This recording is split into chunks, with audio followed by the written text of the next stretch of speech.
మీ ambition ఏంటండి? నేను సన్యాసం తీసుకుందాం అనుకుంటున్నాను. ఎందుకంటారు? నాకు చిన్నప్పటి నుంచి శివుడు అంటే ఇష్టం అండి, బాగా ఇష్టం కాదు, పిచ్చి. సో నాకు అంటే ఐ యూస్ టు మెడిటేట్. నాకు ఏజ్ 14 దగ్గర నుంచి మెడిటేట్ చేసేవాడిని.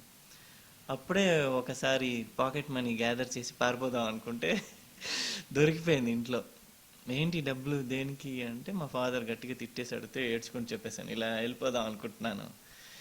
ఏంటి నీకు పిచ్చెక్కిందా అని చెప్పి పాటని కొట్టి పాపం ఆయన కూడా బాధపడిపోయారు.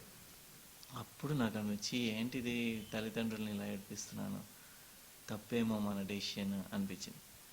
బట్ దాని తర్వాత కూడా నాకు చాలాసార్లు కళల్లో శివుడు రావడం, మెడిటేషన్లో లైట్ కనిపించడం, అలాంటివి జరుగుతుంటాయి. So what I feel is I should do something. Hindu మతాని కోసం ఏదన్నా ఒక స్థాపించి ఈ మెడిటేషన్, ఈ యోగా, వీటి గురించి ఫుల్ వెలికితీద్దాం బాగా. ఇప్పుడు ఎందుకంటే ఇదంతా ట్రాష్, ఇదంతా సైన్స్ నమ్మదు అనే ఒక దీనికి వచ్చేసాం మనం. ఎందుకు? ఈ బ్రిటిష్ ఎడ్యుకేషన్ సిస్టమ్ వల్ల.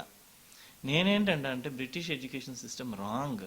మన గురుకులం, మన వాళ్ళు మీరు చూస్తే యాక్చువల్లీ అథర్వణ వేదంలో ఈ అణుబాంబుల గురించి, ఈ ఫ్లైట్స్ గురించి చాలా ఉన్నాయి. అవి జర్మన్స్ స్టడీ చేస్తున్నారు, మనం ఎందుకు స్టడీ చేయట్లేదు? మన వేదాలని జర్మన్స్ స్టడీ చేసి దాన్ని జాగ్రత్తగా పెట్టారంట. సో మనం మన దీన్ని కించపరుచుకుంటున్నాం. చిచి వద్దు, ఇదంతా వేస్ట్ అని. వేస్ట్ కాదు, దీనికి చాలా పవర్ ఉంది, చాలా ఇది ఉంది అని నా belief. So I want to do something back for it. At least in my last stages, at least ఒక 50-55 తర్వాత ఏదైనా చేద్దాం అని